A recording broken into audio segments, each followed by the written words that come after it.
guys, I'm back with some more ideas for a watercolour Christmas. So I am going to begin by just doing some just little snippet ideas, just bits and pieces you can pull together to create different Christmas cards. So I'm going to begin by looking at how you could do some watercolour pine cones. And for these I'm just mixing up a shade of brown here on my palette. So when we're thinking about pine cones, we might be using them for building wreaths, we might be doing decorations in terms of, it might be something where you're doing it at the bottom of some holly, lots of ways you might want to use little watercolour pine cones. So for the pine cones on their side, I tend to do lots of different little dashes until I've got the shape of more of a point at the bottom and then a point at the top rather, and a circular shape towards the bottom, and I just use lots of different dashes to create the pine cones. So I use one load on the brush, and depending on the size I might need a second watercolour brush load on there. So that's how I would want, and I don't want them to be too rigid either. I want to going to add a bit more because this one's getting bigger and bigger. And once you're happy with that shape, obviously you can move on and do some more or do some foliage, whatever it is you're going to do. So let's have a look at then doing them from above. So if I'm doing them from above, then they're going to have more of a rounded shape. So again, still just dotty motions, but leaving more of a rounded shape from above. There we go, so there's my loose watercolour pine cones. That's quite a handy one to have. Loose watercolour cinnamon sticks. Again, quite an easy one to think about doing, but rather than doing solid lines, think about breaking the lines up a bit, so leaving some white space. Also, you can think about changing the depth of the brown and dropping in some different shade of brown in there.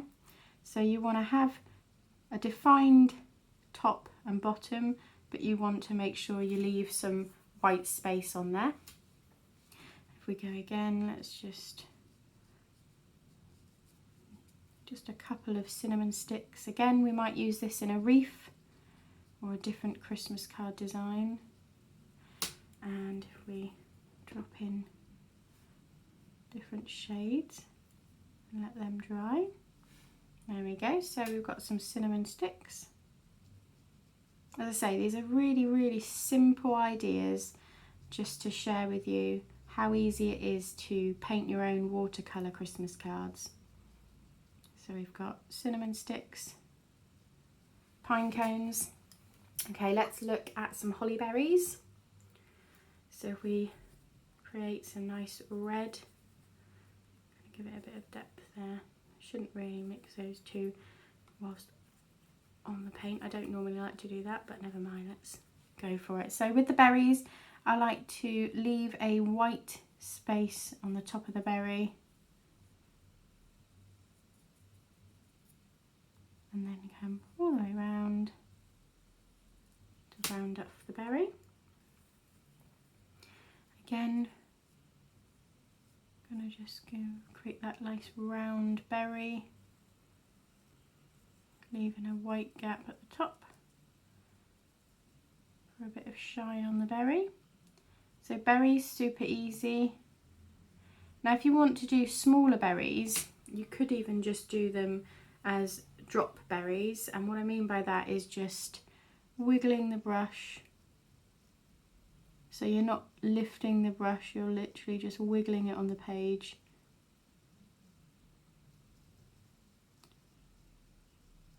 For those little berries. Okay, so we've got some berries, pine cones, cinnamon sticks. Maybe what about an orange? So for the orange slices, which sometimes dried fruit, you like to have a traditional looking Christmas. For the orange slices, we can just create round shape. And I don't want it too solid on the edges, I want it quite loose, and then I'm just drying off the brush, a bit too much water the first time there, and I'm just going to circle it around. So I've got the orange slice there. So that's the sort of orange slice that I like to have for my loose watercolour designs. So again, creating the outside of the orange. I want there to be some broken lines on the orange there. And then I'm going to clean the brush, dry it off for the most part, and then circular motions on the inside to pull the colour in. So there's my orange slices done. And then if we think about maybe some mistletoe, so I'm going to use the green that's already here.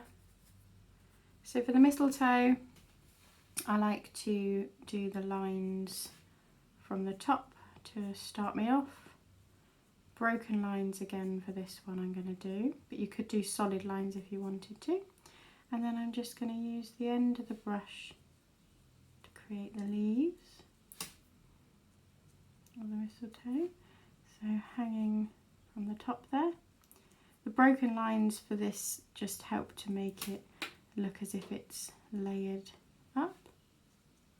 So I'm just dropping the leaves in. There we go, dropping those leaves onto the edge to create the look of mistletoe. Okay, so we've got mistletoe, cinnamon sticks, berries, pine cones. We could look at poinsettias now. We could look at lots of other different foliage ideas. When they are dry, obviously you could look to add your fine lino layers on.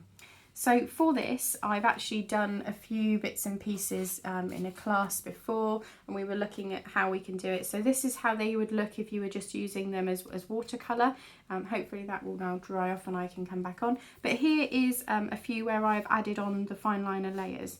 So I'm going to come back now and finish these off. So for the poinsettia, I want quite pointy leaves. So I'm just coming around, broken lines again, and adding those pointy edges. I don't want solid lines, I want pointy lines, and that gives me the look of the poinsettia. And then in the centre, fast movements to create the black there. For the pine cones, as you can see, I've started off those, but again, just broken lines over the top, just to give that look that I want. So for the orange that you can see here, we've got the idea of the segments on this one, but you don't necessarily have to do that. You could just do move circular lines around the outside. If you want the segments, then moving around in a quick motion just to suggest the segments are there. Now for the size of work that I've got here, the size of the illustrations here, I probably would use a smaller pen if I had one to hand, but I haven't got one to hand at the moment, so I'm just working in an 8 at the moment. So for the cinnamon sticks, we're just introducing those black lines. Just going to define the orange slice slightly. There we go.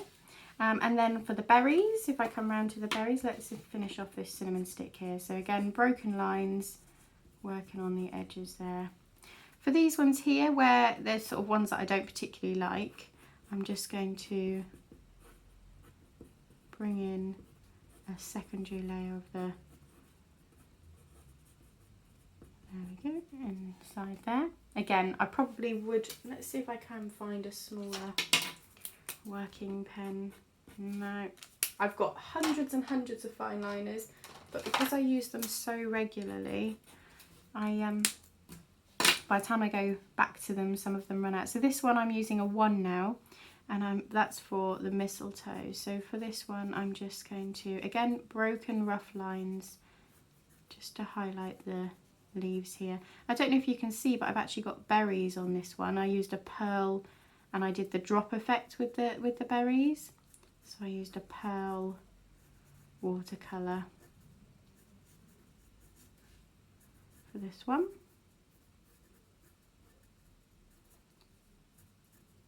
There we go. Give that one a bit of a jazz up. And then we've got here what I would use as a garland. So I'd use this particular foliage idea on say a fireplace, hanging around a fireplace, and probably what I would do is add some drop-in holly berries or something just to really make it festive. So for these holly leaves, just to give them a bit of life, come in with the veins around the edges, in, and then again, not simple circle lines around the berries, really rough up the edge of the berries there. And then let's finish off this one here. So just adding the quick lines over the top of that one, and then we've got the berries. So for this I'm going to use circular lines around the edge, again broken lines, nothing solid, and then I'm just going to highlight this part here as well. There we go. That's how I like to have my quick, figurative, fast moving fine liner layers on top. And these aren't quite dry yet. I'll bring those back in. They're not quite dry, but obviously when they're dry I can do the fine liner layers over the top if I want to, or if I want to leave them as loose watercolours I can leave them as loose watercolours as well. So when you start combining all these together you can pull them into your designs. So here's one from a different video. I could add some pine cones down here. I could even add some of the orange slices around, or if I want to introduce it onto a wreath, then obviously you've got this is the secondary layer of one of the wreath videos that I did recently. I could add these into these designs as well. So hopefully you found the video useful. If you've got any questions, as always, just give me a message and I'll do my best to help. Have a great day everyone. Take care. Bye bye.